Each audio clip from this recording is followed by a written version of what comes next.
Coucou tout le monde. Aujourd'hui, je suis avec Victoire. Coucou.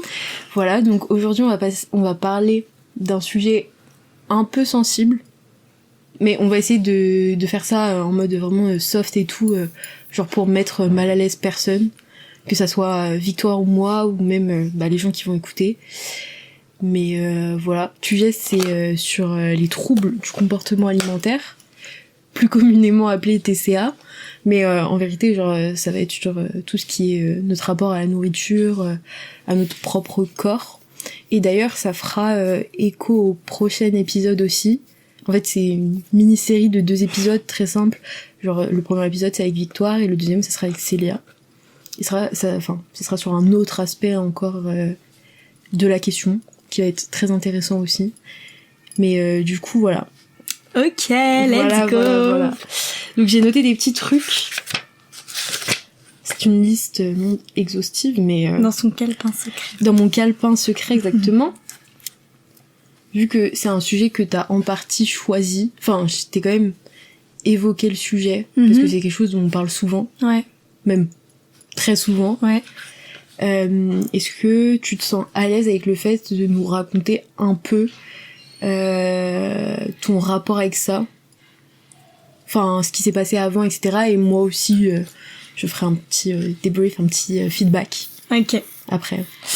Moi du coup ça a commencé fin collège, début lycée, parce que moi c'est surtout lié à mon entourage, à mon père qui me faisait toujours beaucoup de remarques sur mon poids. Donc déjà ça part d'un environnement très peu sain, on va dire. Mon corps a toujours été énormément scruté et voire un peu contrôlé, entre gros guillemets, de manière schématique, par mon père. Et voilà, j'ai commencé à avoir des TCA en seconde, mais après le réaliser que j'avais des TCA, c'était plus tard. Enfin, ça a commencé jeune, je dirais même 4e, 3e, et quand je l'ai réalisé, c'était en seconde. Et après, j'ai eu des pics, et puis ça a pu se calmer. Mais je dirais que c'est quelque chose qui est jamais vraiment parti, malgré les hauts et les bas. Donc voilà. Ok. Et tu peux nous préciser, genre, quoi exactement? Parce que tu sais, les TCA, c'est un truc genre hyper général. Si t'as pas envie, tu précises pas. Mais c'est juste pour faire la rupture avec l'épisode de Célia. Ouais. Moi c'était beaucoup d'anorexie mentale, je dirais. Enfin après je veux pas m'auto-diagnostiquer parce que pour le coup je me suis jamais fait diagnostiquer, mais je sais clairement que c'était ça, et pour en avoir parlé avec plusieurs psys, toutes les deux, les 2 psys m'avaient dit ça, mais c'était surtout beaucoup de restrictions, beaucoup de réflexions autour de la nourriture, de ce que j'allais manger. Si je mangeais trop à un midi, j'allais me priver de manger le soir. Je comptais beaucoup les calories. Et il y a eu une période où je me suis fait vomir, mais ça a pas duré très longtemps. Parce que j'ai tout simplement la phobie du vomi. Finalement, ça aide un peu, quoi. Et voilà, mais oui, sinon c'était quasiment que de la restriction, et voilà. Ok. Donc juste moi pour faire le point, parce qu'en soi on a choisi le sujet parce que encore une fois c'est des choses qui me concernent aussi, et donc pareil, moi c'était en 3e seconde à peu près, où en fait tout mon collège on a fait que me répéter que j'étais énorme, etc., et que j'étais super grosse et tout, ce qui était faux, mais en fait il y a pas de mal à être grosse en plus, donc bon bref, mais en tout cas quand t'es jeune ça te matrixe énormément. Et je me sentais extrêmement mal par rapport à ça. J'avais l'impression que tous les garçons me voyaient très grosse, etc. Et j'avais des remarques de ma mère aussi. Et on s'est d'ailleurs disputé énormément de fois par rapport à ça, parce que elle se donnait le droit de faire des remarques sur mon corps qui n'avaient pas lieu. Et donc en 3e seconde, j'ai commencé à sauter des repas, à manger beaucoup moins. Et fut un temps où je me faisais vomir, mais en fait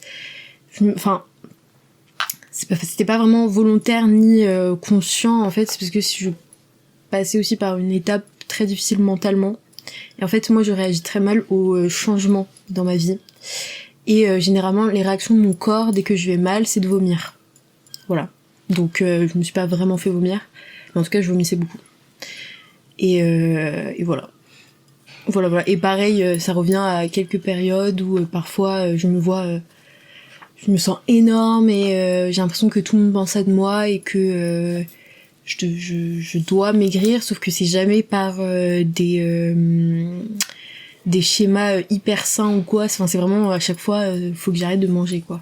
C'est jamais faut que je me mette au sport et que derrière j'ai un repas équilibré, quoi. Oui, c'est toujours des réactions excessives, quoi. C'est ça, en fait, c'est jamais enfin c'est hyper malsain, quoi. Et toujours, encore une fois, si tu te sens pas à l'aise avec ça, on n'en parle pas, parce qu'on en a parlé avant. Et enfin, bref, t'es pas obligé d'en parler, mais on a parlé du passé. Est-ce que maintenant tu peux parler de ton rapport à ça aujourd'hui?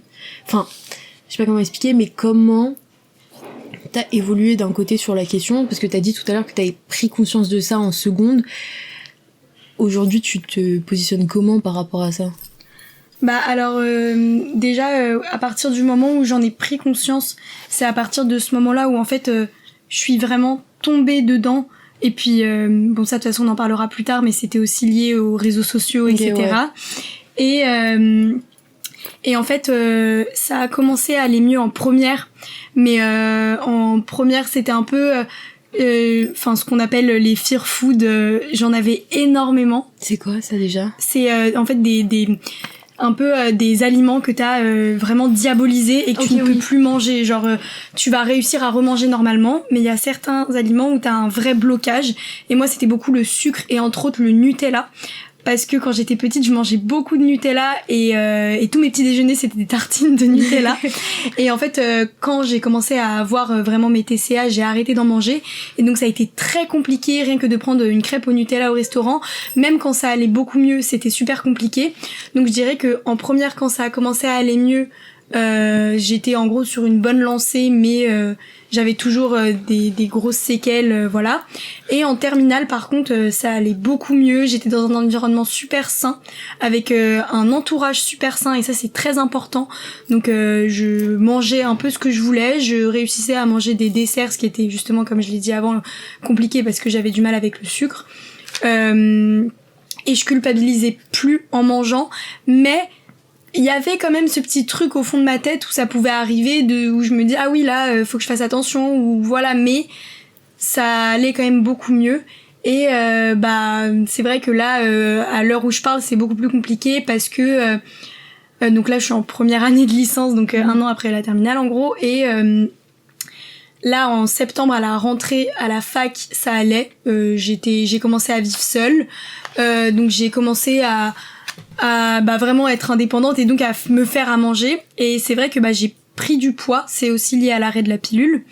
En fait j'ai eu le droit à des super remarques de mon père et de la part de mon père et de ma belle-mère. Et en fait ça m'a tout de suite remis dedans.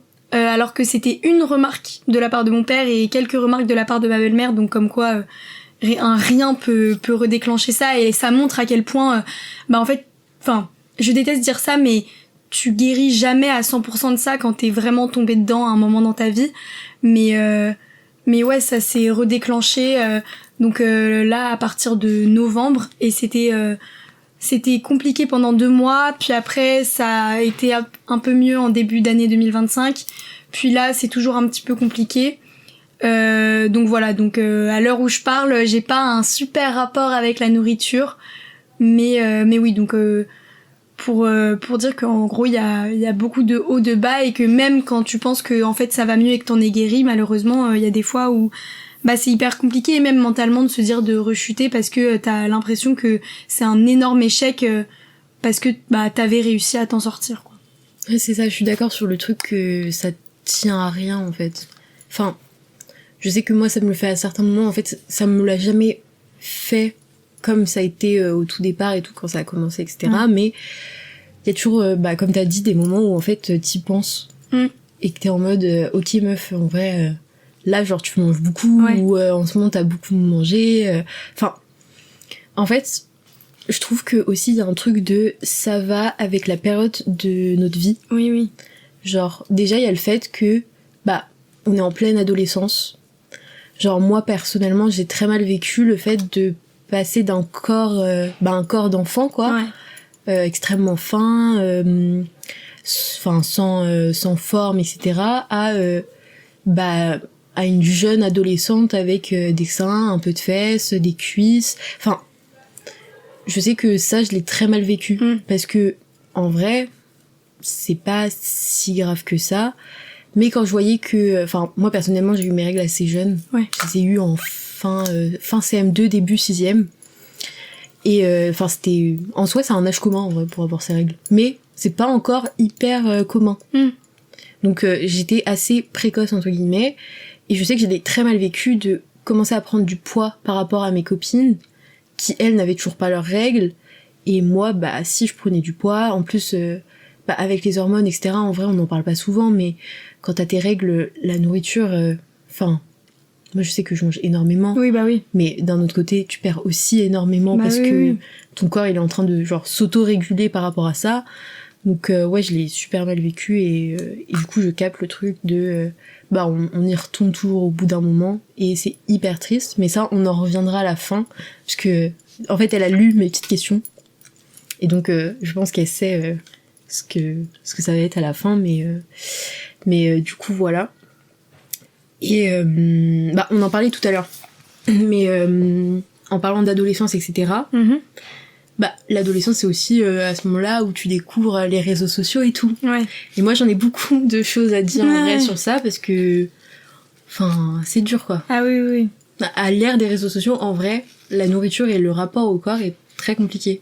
C'est super compliqué parce que déjà, t'arrives sur Instagram à 12 ans et tu vois des corps comme le corps des Kardashians où tu te dis merde, pourquoi je suis pas comme ça, alors que les meufs ont 30 ans et que toi déjà t'en as 12, donc c'est même pas censé être normal de se comparer à ça. Déjà commencer par ça, c'est vrai, parce que t'es jeune adolescente, tu te compares à littéralement des adultes, et puis même aussi le fait que il y a beaucoup de fakes sans vouloir les accabler ou quoi, aucun souci avec ça. Je pense pas que elles-mêmes volontairement elles aient voulu que y ait des gens qui fassent des fixettes sur leur corps ou quoi, parce qu'elles se sont jamais réellement cachées d'avoir fait de la chirurgie esthétique ou de retoucher leurs photos. En tout cas, elles ont jamais dit le contraire. Donc, mais beaucoup de fake, beaucoup de chirurgie, beaucoup de retouches photos. Mais forcément, quand tu vois ça, tu connais pas les réseaux sociaux, t'es jeune, t'es facilement influençable. Puis même avant, moi je sais que ça me le faisait beaucoup aussi, mais par exemple, truc tout con, mais dans les dessins animés, généralement, la première fille, la leaduse un peu du groupe et tout, c'est toujours une fille blonde aux yeux bleus. Évidemment. Et donc, ça te fout aussi dans le mal, quoi. Oui, et puis c'est un truc aussi, les normes de la société, ça a toujours été une fille plutôt fine, etc. Donc ça, déjà, c'est compliqué. Mais en plus, avec l'ère des réseaux sociaux, ça, en plus d'être valorisé juste dans la vie de tous les jours, ça a été littéralement concrétisé et valorisé sur une plateforme, quoi. Et en fait, quand tu te construis, parce qu'on va pas se mentir, le moment où t'es adolescent, c'est un des moments les plus importants dans ta construction. Pour moi, le moment d'ailleurs le plus important. Et que tu vois ça, déjà qu'on t'a souvent forcément, je pense en tout cas les gens qui entendent ça, vous avez déjà tous entendu que c'était des remarques comme quoi c'était mieux d'être fine ou voilà quoi. Et en plus de voir ça sur les réseaux sociaux, tu tombes dans quelque chose d'hyper malsain. Et en plus moi je sais que le moment où c'est venu, c'était surtout pendant le confinement, où il y avait beaucoup de valorisation, de faire un régime parce que tu sors pas beaucoup, avec les vidéos de Chloé Ting qui fait son sport tous les jours, etc. Et ça a été, je pense, très compliqué pour moi et j'imagine pour beaucoup de jeunes. De voir tout ça et de se dire qu'il fallait tous se mettre au régime, tous se mettre au sport, et je sais que, en tout cas moi dans mon entourage, j'ai des copines qui ont la plupart eu le déclenchement de leur TCA à ce moment-là, parce que c'était hyper valorisé de faire un régime pendant le confinement, quoi. Non mais c'est ça. Mais surtout juste sur le simple fait que tu vois que ça sur les réseaux sociaux. Moi je suis désolée mais parfois j'ai vraiment l'impression d'être envahie. Oui. Tout simplement, moi je pensais que c'était un truc un peu fini, la valorisation de la maigreur, etc. De la minceur plutôt. Mais enfin, on l'a vu là récemment avec, tu sais, les Kardashians qui s'enlèvent leur truc. Déjà ça, et aussi Vaïa ou. Ouais, bah oui, sur TikTok. Ouais. Enfin. Les meufs qui font des TikTok en disant moi qui vais me mettre au sport, je sais pas quoi, parce que je viens de voir les TikTok de Vaïa ou. C'est ça, ou même les commentaires qu'il y a sous ces TikTok, c'est hyper triste. Et d'ailleurs, je crois qu'elle a jamais pris la parole par rapport à ça. Je crois qu'elle a fait un TikTok pour dire qu'il fallait arrêter de se comparer et que. Bon bah ça va. Ouais. Ça va, mais par rapport au confinement, bah moi du coup ça s'est déclenché à ce moment-là parce que pendant le confinement, j'ai pris littéralement 10 kilos, mais parce que, enfin en fait, je bougeais pas quoi, enfin toutes les mini activités physiques que tu fais dans le quotidien, genre marcher jusqu'à l'école et tout, bah ça c'était plus possible, donc c'était hyper compliqué. Et donc pareil, je me suis mise à regarder Chloé Ting, donc je suis tombée dans une obsession de fou en fait avec le fait de maigrir, et surtout que c'était des challenges hyper accrocheurs. Genre 2 semaines pour perdre tout son ventre. Des trucs hyper malsains qui sont en fait rien que ça, c'est pas normal en fait. Non mais c'est ça. Et je trouve qu'on s'en est rendu un peu, enfin on s'est rendu compte de ça un peu tard, dans le sens où bah moi cette partie confinement etc, je l'ai un peu zappé, et en vrai c'est à la sortie du lycée que je me suis dit, bah quand même, c'était hyper malsain, quoi. Parce que déjà scientifiquement, en fait, genre, quand tu fais du cardio, littéralement, les exercices qu'elle proposait, tu peux pas cibler qu'une seule partie de ton corps, et ça, c'est juste logique, en vérité. Et donc, elle te vendait ça comme le moyen le plus efficace de perdre du ventre, ou de perdre des bras, ou... bref, toutes les parties du corps ciblées. Et aussi, il y a pas longtemps, elle a avoué avoir fait un BBL. Oui. Ouais. Bah oui, c'est vrai. Donc comme quoi. Et voilà. Ouais. Et c'est pour ça que je me suis dit, en fait, on s'en est rendu compte hyper tard. Ouais. Parce que elle a avoué. Ouais. Mais en vrai, personne n'en a parlé avant. Bah, on a parlé du rôle des réseaux sociaux. Mm-hmm. Mais moi, je veux aussi qu'on parle du rôle des proches. Parce que, en tout cas, moi, dans mon cas, ça n'a jamais été... Enfin, les réseaux sociaux, ça n'a jamais été l'élément déclencheur. Oui, moi non plus. Enfin, en vrai, je pense... Enfin, encore une fois, on s'auto-diagnostique pas, mais c'est probablement des troubles, en vrai, alimentaires. Mais du coup, oui, le rôle des proches dans tout ça, moi, je sais que ça a été extrêmement déclencheur de la plupart de mes crises, entre guillemets, de mes phases. Ah bah oui, bah moi, ça a été totalement ça, en fait, 100%, ça a été déclenché par mon père, notamment. Alors déjà, il y a tout un truc où ça c'est inconscient, mais moi faut savoir que ma mère est très fine et que toute sa famille, ils sont tous super fins. Ma grand-mère, elle est super fine et du coup elle a toujours été un petit peu obsédée par la maigreur, et même sans le vouloir, bah en fait elle faisait quand même des petites remarques pour montrer que elle valorisait énormément la minceur, etc. Et puis même quand toi t'es jeune, t'as 12 ans et que t'es un petit peu ronde et que ta mère est super fine, bah d'avoir un modèle comme ça c'est toujours un petit peu compliqué.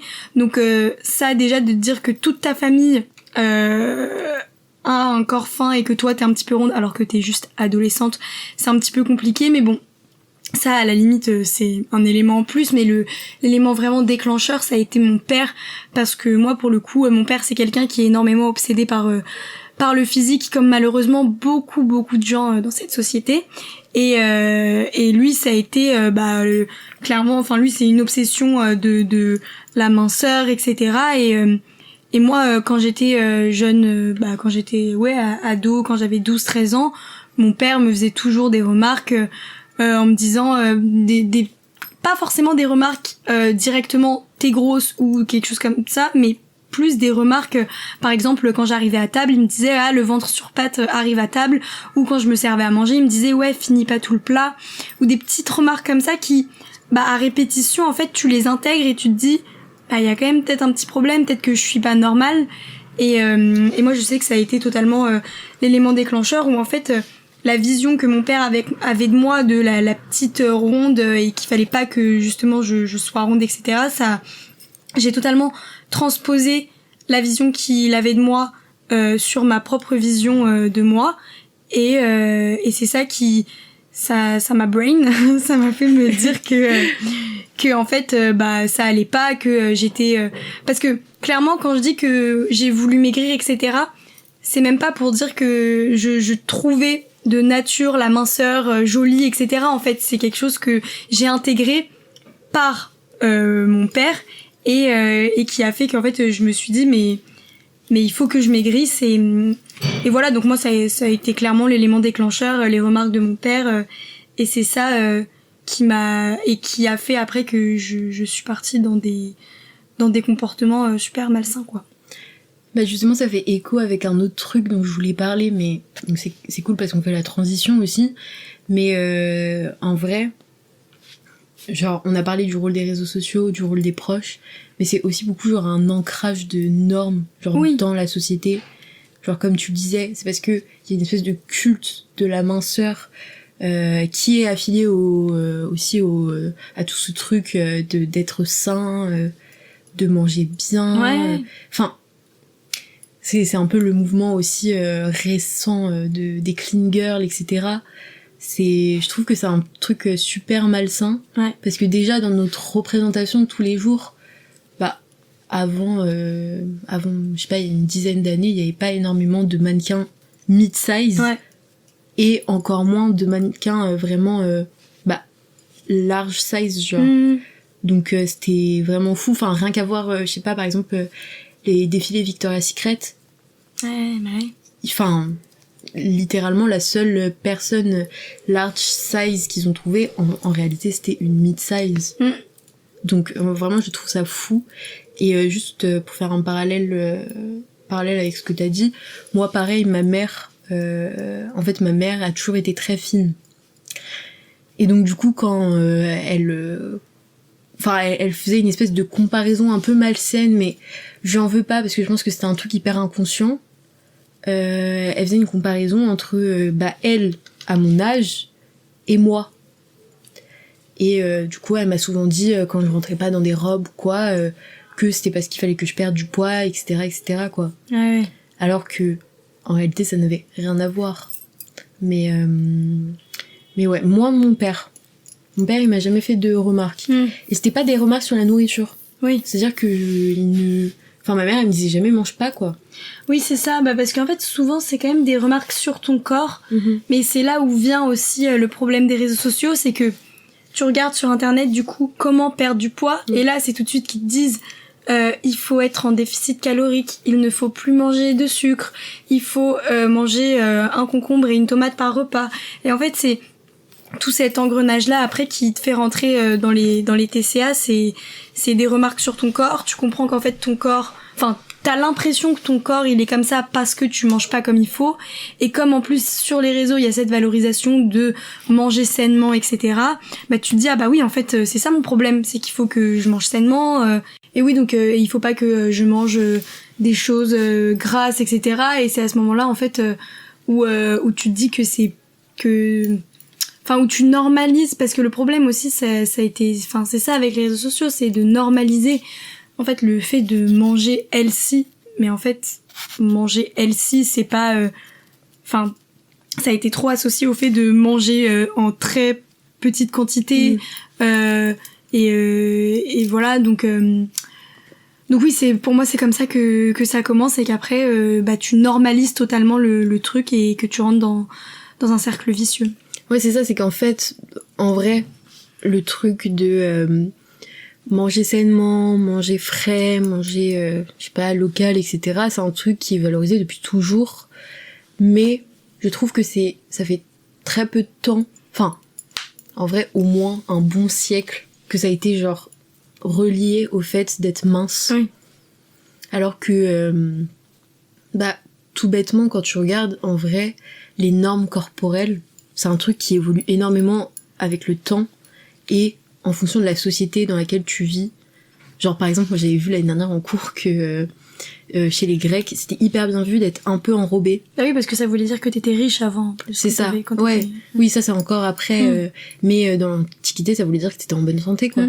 Donc ouais, ça dépend grave. Et puis surtout le problème aussi, c'est que ce qu'on te dit pas quand t'es jeune, ou même quand tu vieillis, parce que c'est pas, voilà, mais c'est que parfois il y a des femmes, là je dis des femmes parce que on est des femmes, mais même des hommes qui ont des corpulences juste de nature pas forcément minces, et en fait c'est pas, enfin tous les hommes et les femmes ne sont pas nés avec une corpulence mince et ne sont pas faits pour être minces, et c'est ça le problème aussi, c'est que des femmes qui s'obstinent à perdre du poids, etc., à rentrer énormément dans les TCA alors qu'elles sont de nature pas forcément minces, c'est un énorme problème parce que c'est juste en gros tu te fais matrixer littéralement par ce que la société veut que tu sois, et veut que tu sois par rapport au fait que si t'es pas comme ça, en fait t'es considérée comme pas belle, parce que pendant longtemps on a considéré que être grosse c'était être moche.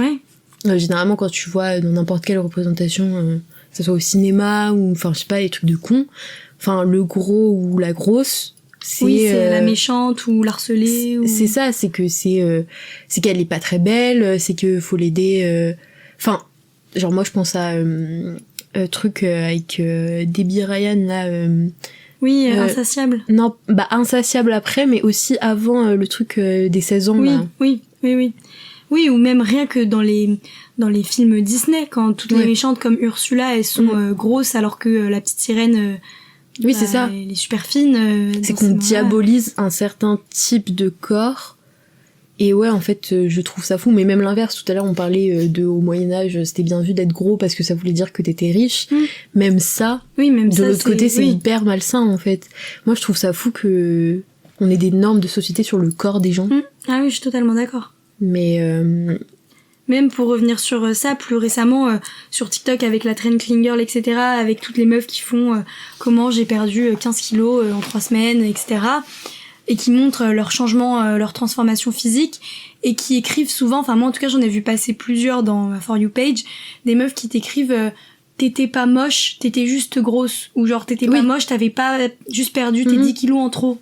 Mais donc là en fait on est clairement en train de dire que t'es grosse, donc t'es moche, tu maigris, donc tu t'embellis. Enfin, c'est ça. C'est littéralement ça. C'est aberrant, ça. Oui, parce que tu sais, on va plus te faire... imaginons que tu maigrisses vraiment, on va plus te faire la remarque en mode « Ah, t'as maigri, c'est bien ». Exactement. Et quand c'est l'inverse, c'est « Ah oui, t'as pris du poids, quoi ». C'est déjà, on te le dit pas forcément, si c'est parce que c'est considéré comme quelque chose d'un peu tabou. Alors que quand tu maigris, on te fait souvent la remarque parce qu'en fait, la personne en face va penser que sa remarque elle s'associe forcément à un compliment. Et donc en fait moi c'est vrai que les 2 fois où j'ai énormément maigri, c'est-à-dire en seconde, puis là du coup récemment par rapport à septembre, j'ai quand même perdu pas mal de poids, j'ai eu le droit à des remarques des membres de ma famille, beaucoup en mode ah mais Victoire, t'as énormément maigri par rapport à la dernière fois où on s'est vu. Et en fait c'est toujours dit avec un grand sourire comme ça, comme si en fait comme si c'était un compliment. C'est comme si à travers ce qu'elle me dit, elle me disait mais t'es devenue super belle. Et en fait moi je suis là en face et en plus c'est horrible pour quelqu'un qui est dans des TCA parce que tu te dis en fait au fond de toi t'es satisfait de cette remarque parce que tu te dis ok j'ai réussi mon coup, mais d'un autre côté tu te dis bon faut pas que je regrossisse parce que du coup ça veut dire que si je regrossis elle va me trouver moins belle, donc ma beauté est associée à ma minceur, donc il faut que je reste dans ce cercle vicieux. Et en fait ces remarques là c'est vraiment du poison pour la guérison, parce que ça valorise littéralement le fait que tu sois anorexique en fait. Non mais c'est clairement ça, j'aime bien l'idée de genre cercle vicieux, parce que c'est un truc que même quand t'essayes d'en sortir, il y a toujours quelque chose qui fait que il y a un truc qui te rattrape quoi. Exactement. Et c'est hyper triste en vrai, ça fait vraiment de la peine parce que c'est compliqué. Parce que aussi, le truc dont on parle un peu moins, enfin, je crois qu'on en a déjà parlé nous deux, mais en vrai, manger, c'est un acte qu'on fait tous les jours. Tous les jours, plusieurs fois par jour. Et, enfin, faut pas oublier qu'à la base, enfin, vraiment à l'origine, manger, genre, c'est vraiment juste se nourrir. Ouais, c'est ça. C'est survivre, etc. Et on a un peu whipping tout ça, en mode, c'est un truc, si tu manges ça, tu vas grossir, si tu manges ça, tu vas maigrir. Genre, c'est même plus son but primaire de survie et, enfin, juste de vie, en vrai. Je suis d'accord. Surtout que, enfin, moi, pendant mes périodes de pic, de troubles alimentaires, etc., c'est vraiment manger égale grossir. Et en fait, si même quand je mange sainement, c'est compliqué. Parce que faut pas croire que quand tu manges sainement, ça va, etc. Rien que le fait de manger une salade, ça te fait peur. Parce qu'en fait, t'as l'impression que le fait de littéralement avaler de la nourriture, ça va te faire grossir. Et en fait, et puis manger, ça devient toute une réflexion. Et le problème c'est ça, c'est que quand j'allais mieux en terminale, manger c'était vraiment normal, c'est-à-dire que le midi j'avais faim, c'était juste nécessaire que je me nourrisse et je réfléchissais même pas comment j'allais me nourrir parce que de toute façon il y avait qu'une boulangerie à côté de mon lycée et c'était le sandwich de tous les jours et c'était comme ça. Et c'est vrai que en fait dans ces moments-là, tu réfléchis toujours à ce que tu vas manger. C'est hyper compliqué parce que du coup manger c'est plus du tout et en manger en plus d'être un acte juste de survie, c'est aussi un plaisir. Normalement, enfin, moi, je sais que j'ai toujours bien aimé la nourriture. J'ai toujours été quelqu'un qui aimait bien manger. En plus, moi, quand j'étais petite, j'aimais énormément le sucre. Donc, manger des gâteaux, etc., c'était vraiment un plaisir pour moi. Et c'est horrible parce que manger, en fait, quand tu te l'autorises, tu le prends un peu comme un plaisir en mode, ok, là, je m'autorise 10 minutes de plaisir où je mange mon assiette. Mais en fait, c'est horrible parce que c'est un plaisir qui devient hyper restrictif. Et donc, en fait, ça n'en est plus du tout un. Et ouais, donc manger, ça devient tout un calcul mathématique et quelque chose qui rythme ta vie, parce qu'on va pas se mentir, moi, les TCA, ça a beaucoup, beaucoup rythmé ma vie et quand je suis dans mes périodes compliquées, je ne pense qu'à ça. Et ça devient quelque chose de... Enfin, la nourriture, c'est vraiment le démon en face de moi, quoi. Ouais. Mais je rebondis sur un autre truc dont on a parlé avant. Et après, justement, on reviendra sur le fait que c'est compliqué mentalement. Parce que, en vrai, il n'y a pas que le mental aussi qui souffre, mais on en parle après. Mais justement, par rapport au fait que la vision de son propre corps, c'est compliqué parce que ça implique la nourriture. Et que du coup, tu tombes dans une espèce de cercle vicieux où tu dois te nourrir, mais en même temps, tu te dis que faut pas que tu grossisses. J'ai beaucoup remarqué ça encore, c'est une trend hyper récente sur l'espèce de semaine sans sucre. Ouais. Et en fait, j'ai vu que parce que y a une espèce de je saurais plus dire ce que c'est, mais c'était peut-être un petit documentaire Arte ou quoi. Bref, un truc dans le genre, un docu en tout cas, qui disait que en fait cette trend elle est pas anodine et que c'est pas la première fois qu'on a ce genre de trend. Mais par exemple, il y a 50 ans, je crois que c'était manger du beurre ou alors un truc avec le lait. Bref, c'était pareil, hyper mal vu. Et en gros, on reposait tout le truc de grossir et tout sur ça. Oui. Comme ce qu'on a fait avec le sucre. Ouais. Alors que t'as besoin de sucre, Exactement. En fait. Je crois que c'était le sel, en fait, le truc d'avant. Bref, un truc dans le genre, en tout cas. Mais, c'est prouvé scientifiquement que tu ne peux pas, déjà, dans ton alimentation de base, ne pas avoir de sucre. Parce qu'il y en a littéralement partout, en fait, en vérité. Et c'est ok. Mais surtout que ton corps, il a besoin de sucre, quoi. Tout simplement, en vrai, je sais pas vraiment scientifiquement pourquoi il en a besoin exactement, mais en vrai, t'as besoin d'un peu de tout, quoi. Comme t'as besoin d'un peu de glucides, t'as besoin d'un peu de protéines, t'as besoin d'un peu de calcium, t'as besoin aussi un peu de sucre. Et c'est triste qu'on arrive à un point où on diabolise même certains aliments, quoi. Mais je suis totalement d'accord. Et en plus, le problème, c'est que cette trend, elle est passée un peu en mode... j'arrête les sucres transformés, donc comme tu disais avant, donc je mange local, je mange plus des fruits, ou je me fais moi-même mon beurre, enfin des trucs comme ça.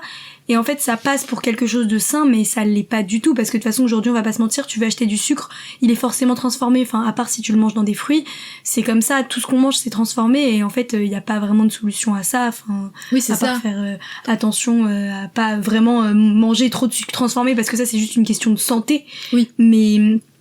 Mais c'est fou de diaboliser ça, parce que de toute façon, toute une question de modération, et évidemment qu'il faut pas t'enfiler 18 paquets de granola par jour, mais si tu manges 3 cookies de granola dans la journée au goûter, c'est normal en fait. Enfin même genre si tu mets un peu de sucre dans ton café ou quoi, enfin moi je sais que c'est des trucs que je pourrais jamais arrêter et des fois je me sens mal de trop en mettre, mais je suis en mode en vrai c'est tout à fait normal et on a vraiment réussi à tout diaboliser au niveau de ça et je trouve ça vraiment triste et je trouve ça encore plus fou le fait que il y a 50 ans on avait le même discours mais sur un autre aliment.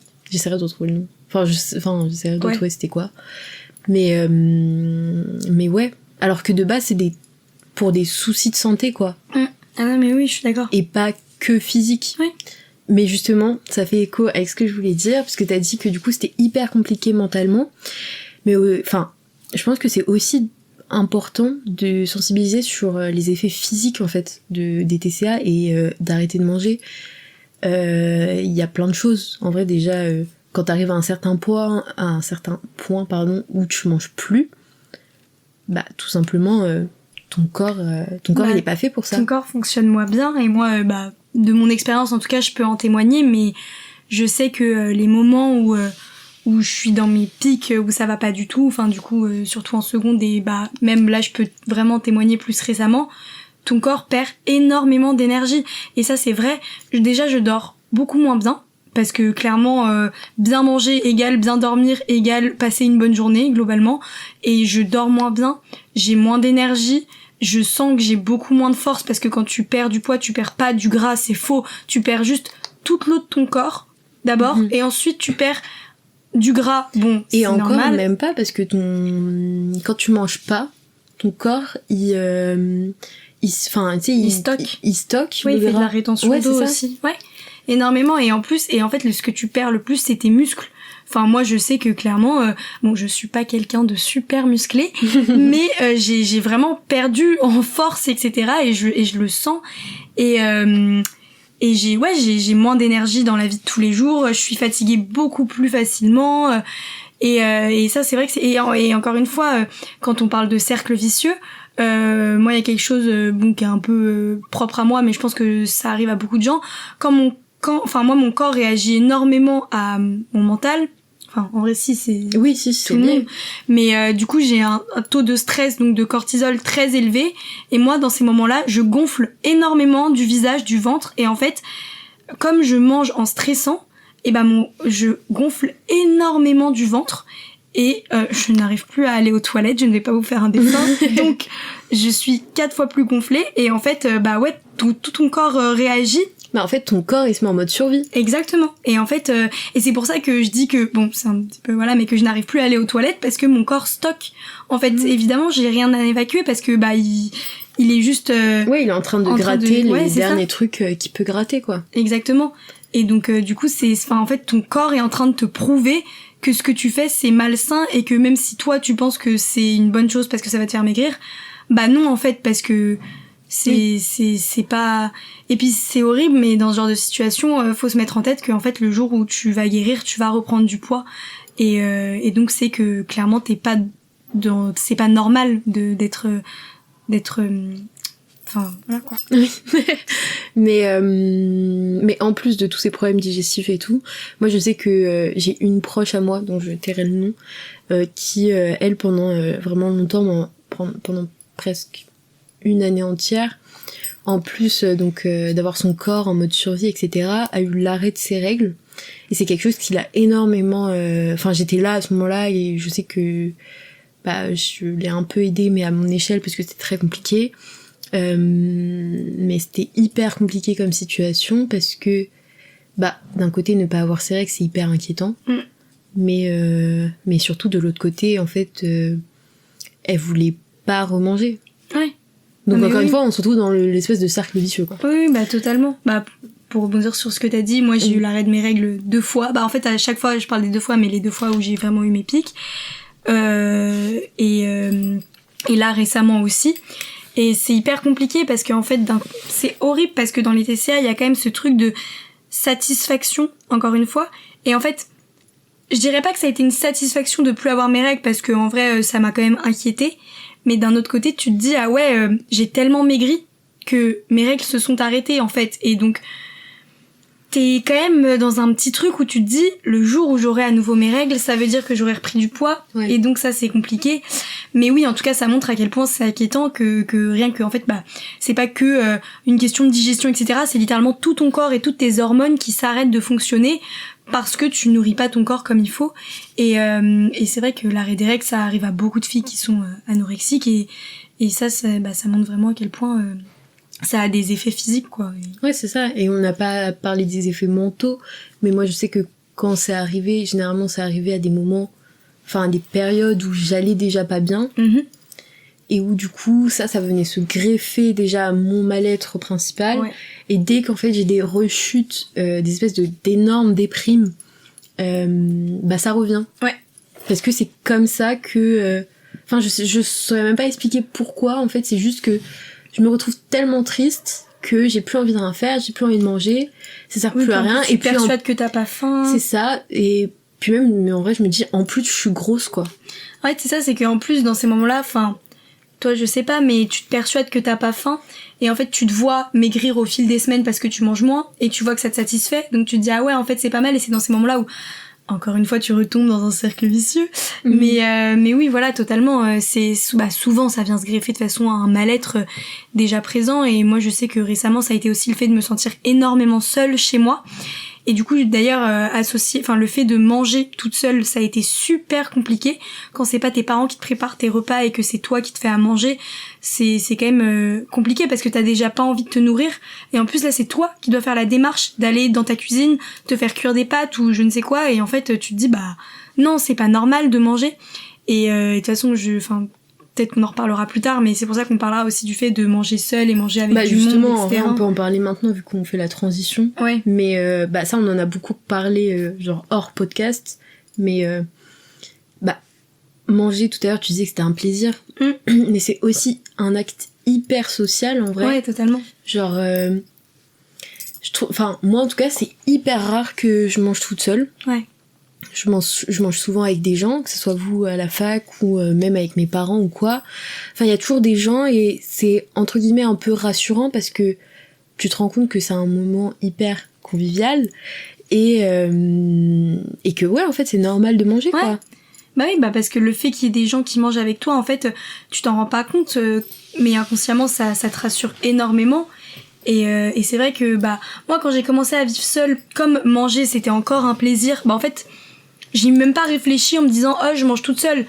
C'est vrai que l'acte de manger toute seule, c'est un petit peu déprimant, mais d'un autre côté, moi, j'aimais bien me réveiller et me dire, même si là, j'ai rien à faire de ma journée, je suis contente de me faire mon petit repas ce midi. Et du coup, je mangeais vraiment des choses que j'aimais. Et donc, ça allait. Mais en fait, c'est vrai que quand tu vas pas bien, te dire de manger toute seule, c'est vraiment une épreuve parce que tu dois réfléchir à ce que tu vas manger. Tu culpabilises, tu mets même pas d'huile dans ta poêle parce que tu te dis que ça va te faire grossir, donc du coup tu fais cuire tes œufs qui collent à la poêle sans huile, quoi. Après c'est hyper galère à nettoyer d'ailleurs. C'est super chiant. Voilà, et en fait c'est vrai que moi pour le coup récemment être à la fac, ça m'a littéralement sauvé la vie quand même, dans un sens où le midi en fait j'arrive à me nourrir normalement. Parce que je suis avec mes copines et que je me dis si tout le monde mange, pourquoi moi je mangerais pas? Et en fait même quand on mange des kebabs ou des trucs comme ça, bon, je vais pas dire que c'est simple parce que c'est compliqué. J'y réfléchis quand même et dans ces moments-là, c'est justement le truc où je me dis que je mange ce midi, mais du coup ce soir je mange pas, ou alors je mange genre un bout de concombre et voilà.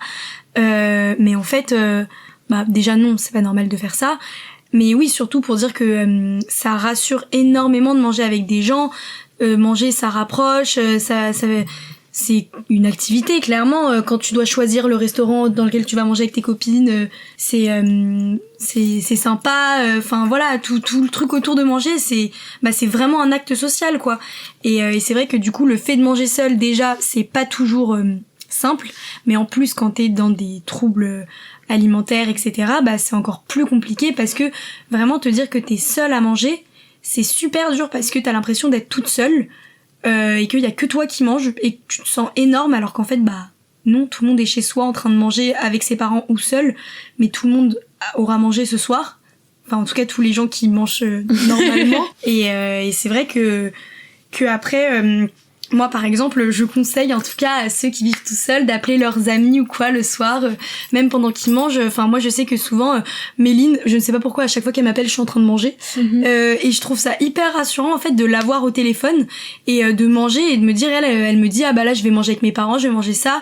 Ou elle me dit, je viens de manger et je me dis, ok, c'est bon, là, je peux manger, tout va bien. C'est comme si elle était avec moi et qu'elle mangeait un peu, enfin... Ouais, justement, là, on arrive à la dernière grande partie.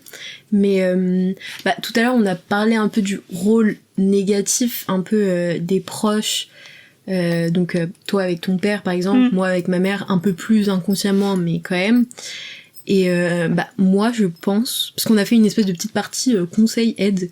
Ouais. En vrai on n'est pas encore les mieux placés. Oui, puis on n'est pas professionnels, donc dans tous les cas c'est vraiment à prendre avec du recul, mais c'est selon notre expérience en tout cas, et ce qui a pu nous aider. C'est ça. Et je pense que les proches, d'un autre côté, c'est quelque chose d'hyper positif en fait dans ce genre de moments-là, parce que moi je sais qu'il y a plein de fois où j'oublie de manger parce qu'en fait juste j'ai plus faim et je me dis j'ai une espèce de calcul mental où je me dis en vrai ça sert plus à rien de manger là, et où mes parents ils viennent me chercher dans mon lit pour que j'aille manger en me forçant entre gros guillemets, mais et truc tout con par exemple généralement en vrai on s'appelle le soir. Et on se demande ce qu'on a mangé, est-ce que t'as mangé ou pas encore, qu'est-ce que tu vas faire, enfin qu'est-ce que tu vas manger ce soir, qu'est-ce que tu vas te faire, et je trouve que c'est hyper rassurant, et ça enlève le côté un peu malsain de la nourriture. Ouais, je suis d'accord. Oui, je suis totalement d'accord. Et puis moi je pense que justement pour rebondir sur ce que t'as dit, on a parlé au début des proches et de comment les proches ça peut te faire tomber dans ça, mais on peut aussi parler du fait qu'en fait les proches c'est vraiment quelque chose qui peut t'aider à en sortir. Déjà moi quand je parlais du fait de juste manger avec mes amis de la fac, etc., le fait d'en parler aussi à des proches, des personnes safe, des personnes qui comprennent, et même si tu t'en parles à des personnes où tu te dis qu'elles ne vont pas comprendre parce qu'elles ont jamais eu ce genre de problème, etc., en fait ça fait juste du bien parfois de se vider, et que même et c'est même parfois bien d'en parler avec une personne qui n'a jamais eu ce genre de problème, parce qu'en fait la personne elle est vraiment surprise et elle va te dire mais manger c'est tellement normal. Ouais, t'as un point de vue extérieur sur la situation quoi. Ouais, c'est ça. En fait pour moi mon plus gros conseil ça serait de ne pas être seule. Ouais, je suis d'accord. Parce que moi je sais que la première phase où ça me l'a fait, j'en parlais à personne et j'étais vraiment seule, et c'est pour ça que j'ai eu du mal à en sortir, et que j'ai commencé à m'en sortir quand ça allait mieux dans ma vie et que je ressentais plus de mal-être. Mais pour moi en vrai le plus gros conseil ça serait de en tout cas si on se sent seul, c'est en vrai d'en parler. Ah oui, non mais moi je suis totalement d'accord, parce que c'est pareil, la première fois j'en ai pas parlé et ça a été super difficile, parce que vraiment garder ça dans sa tête c'est horrible, parce que le problème avec le fait de garder ça c'est que tu te convaincs toi-même aussi que c'est normal. Et moi je sais que quand je comptais les calories, quand je mangeais moins, etc., je me disais mais de toute façon c'est normal, c'est comme ça.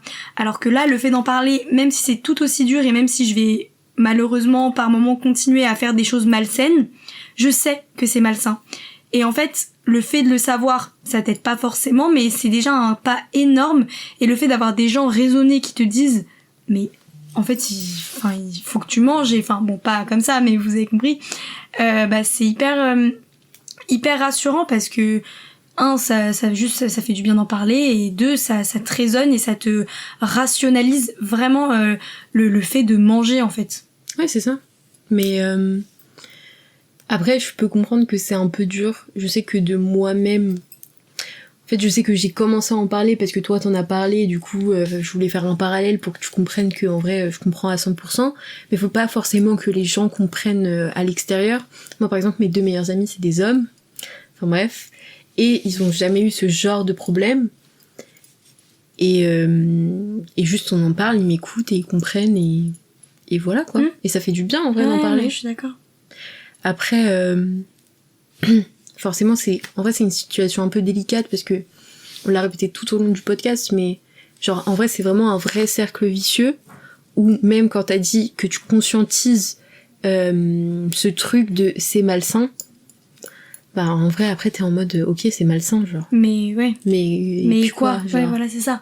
En fait je pense que c'est quand même, malgré le fait que ce soit pas suffisant, c'est nécessaire. Oui. C'est obligatoire, et t'es obligé de passer par cette étape là pour t'en sortir, parce que si tu le conscientises pas, dans tous les cas tu peux pas t'en sortir quoi, c'est factuel. Mais je pense que le plus important et l'étape la plus dure, mais le plus grand pas qu'on puisse faire, c'est vraiment de réaliser tout ça, et de se rendre compte que c'est pas normal en fait. C'est surtout ça. Et après je pense que le changement dans le cercle vicieux, ça doit pas être au niveau de la nourriture concrètement, où il faut se dire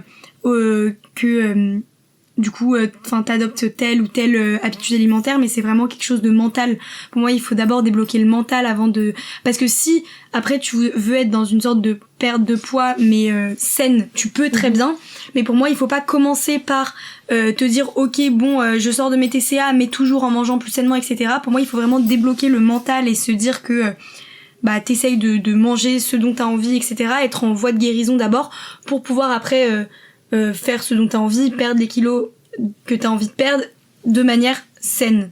Et ou pas d'ailleurs, hein, mais... Ouais, je suis complètement d'accord. Mais ouais, moi j'insiste vraiment sur le fait qu'il faut être accompagné, que ça soit par ses proches ou par un vrai suivi médical. Parce que c'est hyper important. Ouais. Enfin, il y a plein de gens... plein de médecins qui sont réellement spécialisés dans tous ces troubles, etc. Donc pour moi c'est important d'en voir. Je suis d'accord. C'est important d'en parler avec ses proches. Après, c'est aussi important de... ça va être très cucu nini ce que je vais dire, mais de réapprendre à vivre un peu. Avec une certaine joie de vivre. Je suis d'accord. Puis même juste sortir avec ses amis. En vrai, ça fait un bien fou, on s'en rend pas compte, mais... Oui, parce que ce qui est hyper compliqué dans les TCA, c'est que aussi tu penses qu'à ça. Et pour moi, ce qui est important aussi, c'est d'essayer de bloquer un petit peu ces pensées parasites. Et par exemple, quand t'es avec tes amis, faut vraiment prendre ce moment comme une opportunité pour te dire, ok, là, j'y pense pas. Vraiment, je me vide l'esprit. Et quand tu manges avec tes amis, par exemple, tu vas souvent avoir le réflexe de penser aux calories, de penser à ce que tu vas manger et de te dire non, là, c'est bon, je suis avec mes amis, on mange tout ensemble. Et je n'y pense pas, et peut-être que j'y penserai ce soir, mais au moins j'aurais pas pensé ce midi. Et pour moi c'est ça aussi le chemin un peu de la guérison entre guillemets, c'est de vraiment essayer de bloquer le plus possible ce genre de pensées qui sont hyper parasites et c'est super simple à dire et hyper compliqué à faire, mais c'est pour ça que c'est important de le conscientiser, parce que quand tu conscientises que ces pensées sont omniprésentes et pas saines, et ça te permet d'enclencher le mécanisme en fait pour les réduire, les étouffer et te dire que voilà, et te forcer, et c'est hyper compliqué parce que tu dois te soigner un peu toi-même à ce moment-là, mais en fait vraiment faut se forcer à ne pas y penser quoi. Je suis plutôt d'accord, et j'aurais plutôt rien à rajouter aussi, enfin, à part si tu veux parler d'autres trucs ou s'il y a des choses qui te viennent en tête ou par rapport à des conseils ou même autre chose en vrai, genre des trucs dont on n'a pas parlé et dont tu veux parler. Non, pas spécialement, à part vraiment en parler, c'est super important. Ouais, et prenez soin de vous. Et essayer de, même si c'est compliqué, de se nourrir à chaque repas, et de, même si tu te dis que t'as trop mangé ce midi, au moins pour te rassurer si tu veux manger plus sainement le soir, mais quand même de le faire, et de jamais prendre l'habitude de sauter des repas, surtout quoi. C'est ça, et surtout s'il y a une réelle envie de perdre du poids, mais sainement, en vrai, full sport. Hein. Mais genre, c'est pas la nourriture qu'il faut diaboliser. C'est ça. Voilà quoi. C'était le petit mot de la fin. Voilà. T'as rien à rajouter ? Non. Bon alors on fait des énormes bisous.